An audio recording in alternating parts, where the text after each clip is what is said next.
Bonjour à toutes et tous, je suis Magali Bulga, praticienne en psychothérapie au pôle santé du Canet des Morts.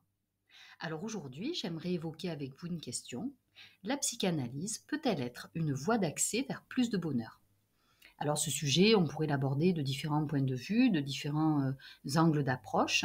Moi, j'ai choisi de partir du concept de réalité. Alors, la réalité, ça recouvre un certain nombre de dimensions. Il y a d'abord la réalité matérielle, physique, je dirais, de la vie sur Terre. En illustration, j'ai mis Newton et la pomme, mais il y a des lois comme ça de la physique qui s'appliquent à l'ensemble du vivant sur notre planète. C'est donc une réalité commune que nous partageons.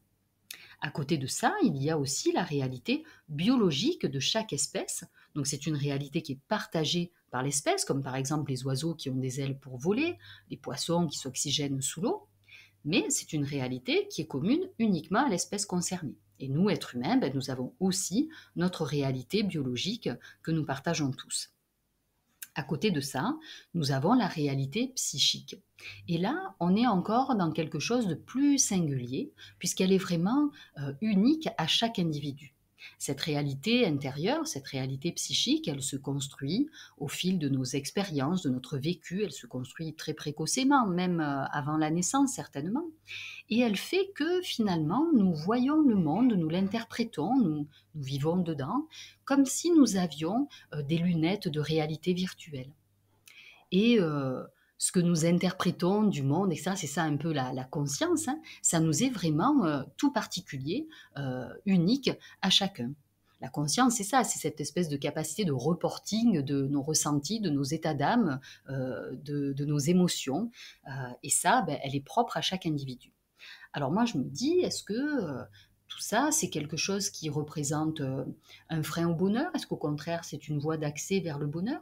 Alors, je me pose cette question parce que l'être humain, c'est un être de lien, c'est un être social.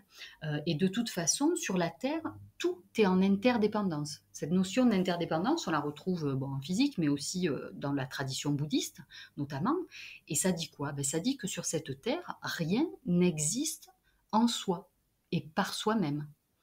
Sur la Terre, tout est interdépendant, ne serait-ce que le besoin du soleil, sa chaleur, sa lumière, de l'eau, de l'oxygène ou d'autres choses. Selon les spécificités justement biologiques des espèces, il va y avoir des besoins différents. Mais en tout cas, rien sur cette Terre ne vit en soi et par soi-même.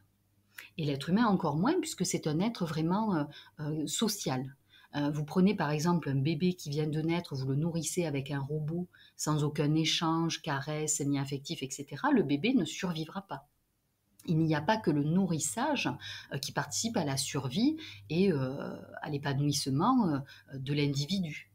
Donc c'est bien le lien avec sa maman, en l'occurrence, que cherche le bébé dès la naissance.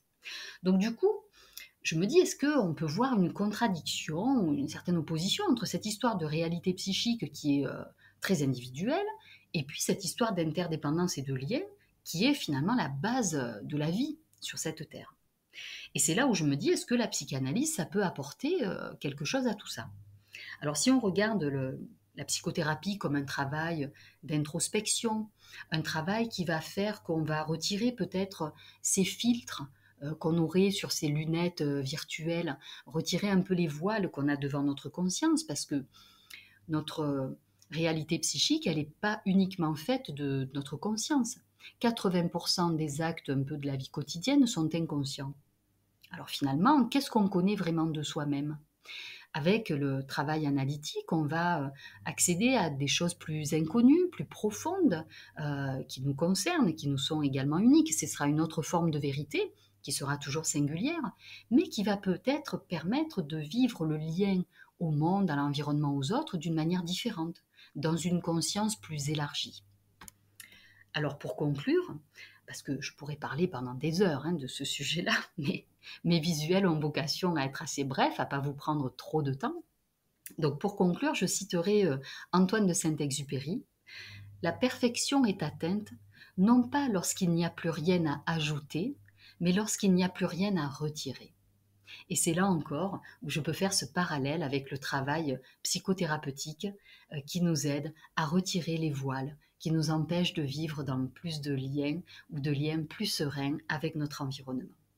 Alors si ces sujets vous intéressent à vous aussi, je suis à votre disposition pour échanger, par téléphone notamment ou par mail, et je vous dis à bientôt.